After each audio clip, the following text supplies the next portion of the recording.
આપણે કથા કરી એની છે સત્યનારાયણ ભગવાનની છે, સત્યની કથા છે એટલે સત્ય વૃદ્ધ હોય એને દાંત ન હોય એટલે આપણે શીરો કરીએ છીએ એમાં લીહો ઉતરી જાય. પછી અમદાવાદ કથા કરો તો ભલે, અમેરિકા કથા કરો તો ભલે, હવે મળ્યા છે એમાં હેરડીના કાતળા નાખવા ગંડેરીઓ આપે. હવે આપણે હું ખાવું હું બારું કાઢું. જો તો ખરા આપણી રચના સત્યનારાયણ છે એટલે શીરો. અને સાહેબ ગામડામાં મેં જોયું છે, અમે હીરા ખાવા હાટું કથામાં જતા અને હંમેશા થાળ બોલાય ત્યારે જ હું જાતો. 5મો અધ્યાય મને મોઢે છે, કોઈ એને સત્યદેવ કહે છે, કોઈ સત્યનારાયણ કહે છે. ઈ વાત આવે તો આપણે 5મો ડંકો વાગવાનો છે, હવે આપણે જાવું જોવે. બસ પ્રસાદ માટે તો પ્રસાદ માટે, પણ સત્ય બાજુ જાઓ.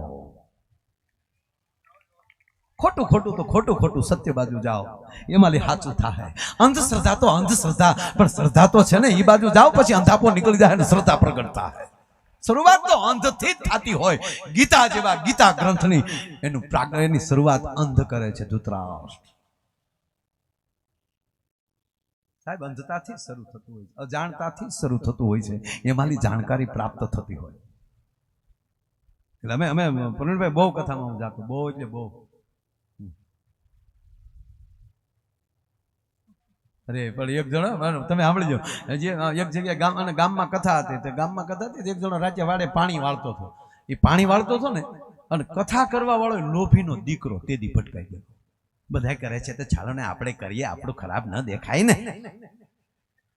અને અમારા ગામડામાં નિયમ હોય, પહેલે આજે 15 જણા બેઠા હોય. પેલો આજે ચાલુ થાય ને ત્યારે 15 જણા બેઠા હોય. થોડી વાર વડીલો બેસો તો મજા આવશે. ઓકે,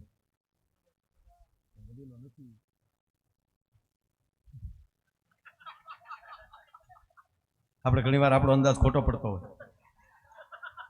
આપણે એમ કે પૂંજની પણ ન હોય, કારણ આવું થાય, કારણ કે આંખોના ધોખા ખાઈ જતા હોય. અને કારક સફેદ કપડામાં મહાપુરુષ દેખાઈ જતો હોય છે. બરમોડો પહેરી નીકળ્યો ભલે હોય વોકિંગમાં, પણ ક્યારેક એની અંદર જ્ઞાન દેખાઈ જતું હોય છે.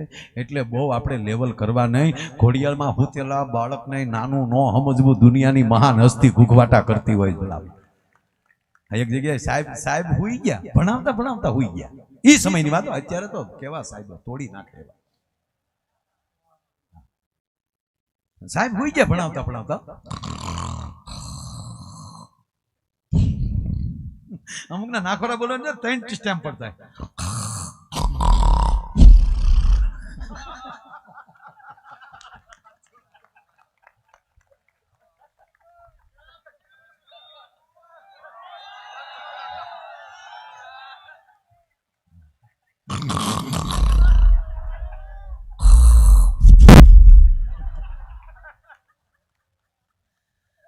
જેમ પેલા ક્યુ ગાડી કેમ ગેર બદલતી, એમ ગેર બદલતી. મેં હા ભેળ્યા છે. મેં પેલા કીધું વાંચેલું નથી બોલું, આ ચોપડીનું નથી ખોપડીનું છે. ભાવેશભાઈ સાહેબ હોઈ ગયા, સાહેબ હોઈ ગયા ને એટલે છોકરા હોય ને એમાં, એટલે એક છોકરા કીધું એ આપણા સાહેબ હોઈ ગયા. બીજો છોકરો શું કે ભલે ને હું ત્યાં ભણવું પચ્યું.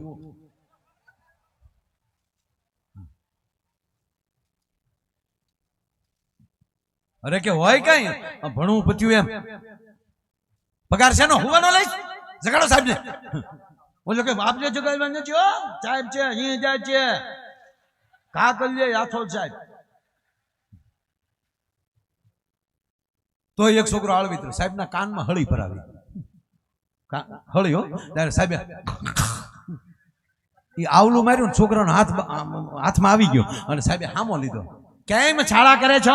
છાળા નથી કરતો, જગાડું છો. હુવાવો છો કે ભણાવો છો? ત્યાં તો સાહેબ ને માળું ભૂલ પડી ગઈ. એટલે કીધું છોકરા બેસી જા બેટા, તું બેસી જા દીકરા, બેટા બેસી જા. સાહેબે કીધું હું નથી કહેતો. વાહ વાહ વાહ વાહ વાહ. નિરુપમાબેન ચંદુલાલભાઈ ત્રિવેદી સોમનાથ જ્યોતિર્લિંગ માટે 21 લાખ રૂપિયાનું અનુદાન આવે છે. જોરદાર તાળીના આગળથી વધાવો. સાબાસ. કારણ કે દુર્ગા ધામમાં એ સ્થાપના થવાની ને ભગવાન આશુતોષ મહાદેવની. વાહ વાહ વાહ. નિરૂપાબેનને જોરદાર તાળીઓથી વધાવો સાહેબ. 21 લાખનું દાન આવ્યું છે. આ કેવલ ને કેવલ હવે મને એ ખબર તમને ફરીવાર કહી દઉં કે આ લોકોને દાનની ના પાડવી જો ભાઈ એવું કરી દેજો મારા બાપ. એ કાકરે કાકરે પાળ બંધાય, ટીપે ટીપે સરોવર ભરાય, ઠીકે ઠીકે હા હજાય. એ નથી કરવાનું. પાળું બાંધવાની છે. સરોવર તણા નીરનું પાળી બની રક્ષણ કરજો. કાગની કવિતા છે ને, ડોળાન છીસરા નો થાતા સંપીને રહેજો. વાત વાતમાં સાહેબની મારે બોલો સાહેબ બિચારા છોકરા કીધું બેજા બેટા, જો છોકરા હું સુઈ નતો ગયો, હું ધ્યાન અને યોગામાં હતો. કાંઈ નહીં, નાખોજા બોલતા હતા. નાખોજા તો મારા શરીરના બોલતા હતા બેટા, બાકી તો હું યોગમાં સમાધિમાં ધ્યાન મુદ્રામાં તો બેટા. મારું શરીર જ અહીંયા હતું, મારો આત્મા તો પ્રવાસમાં નીકળી ગયો હતો. પ્રવાસમાં ક્યાં ગયા હતા બેટા? હું સ્વર્ગમાં ગયો હતો. ત્યાં હું બાપનો દાટ્યો હતો બેટા. બાપનો નોટો દાટ્યો ત્યાં તમારા માટે હું સારો અભ્યાસક્રમ લેવા ગયો હતો.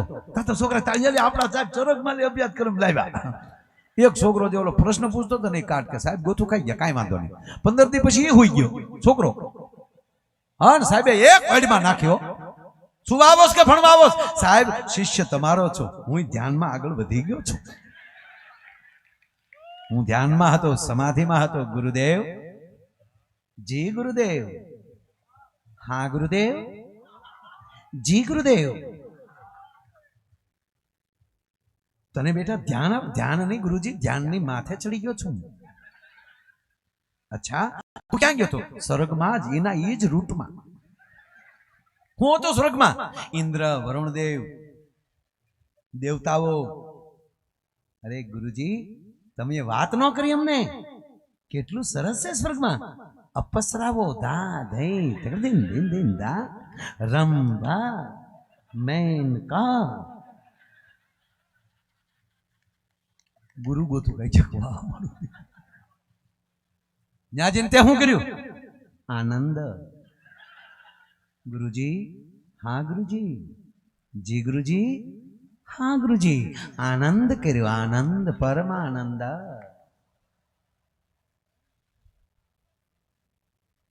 બીજું શું કર્યું? બીજું કાંઈ નહીં, તપાસ. શેની તપાસ? મેં ઇન્દ્રદેવને પૂછ્યું મારા ગુરુજી આવે છે? શું કીધું એને? ફોટો છે. હા હા હા હા સાહેબ બોલવા બેસીએ તો બહુ વાતું લાગે, પણ આગળ બીજી કાંઈ હવે વાતું નથી કરવી.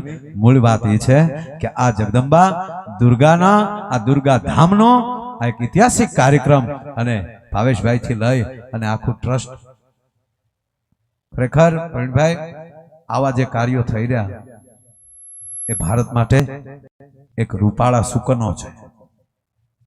આપણા માટે રૂપાળા સુકન છે. યુવાન મિત્રોને કહું, ભણતર બધે મળશે, પણ તમને પ્રેમથી કહું કે જે ધર્મમાં બ્રહ્મા વિષ્ણુ મહેશ અને શક્તિની ઉપાસના ન હોય એ શુક્રાચાર્ય પરંપરા હોઈ શકે, બૃહસ્પતિ પરંપરા ન હોઈ શકે. આ ખાસ ધ્યાન દેજો. ત્રીજી વાત, શિક્ષણ બધી કોલેજમાં મળશે, પણ જે શિક્ષણ સાથે ધર્મની સમજાવવામાં આવે, ફરજની સમજાવવામાં આવે. ભાવેશભાઈ વાત એ કરતા હતા સાહેબ કે અહીંયા એવા સંકુલ ઉભા કરવો છે કે માણસ અભ્યાસ તો કરી શકે પણ વેદને સાથે રહીને ચાલી શકે, વેદની રૂસાઓની સાથે ચાલી શકે. અને જ્યારે વેદ સમજાઈ જશે, શાસ્ત્ર સમજાઈ જશે, ત્યારે ફરજ સમજવામાં બિલકુલ વાર નહીં લાગે. ભલા માણસ આપણે થોડા ઘણા, હું ફિલ્મનો કોઈ વિરોધ નથી, ફિલ્મ જોવા જ જોવે, એમાં બહુ સારા વાક્યો લેવાના હોય, પછી આપણે વિલનના જ લઈએ તો શું કરવું? મને કીર્તિભાઈ કાલની વાત તમારી બહુ ગમી. હું કોઈ ફિલ્મનો વિરોધ નથી, વાત હું કહી દઉં, બહુ સારી વાત. આ પુષ્પા ફિલ્મ કેટલાય જોઈ? બધા જોઈ. તાના બીજા અધ્યાયનું નામ કોને આવડે?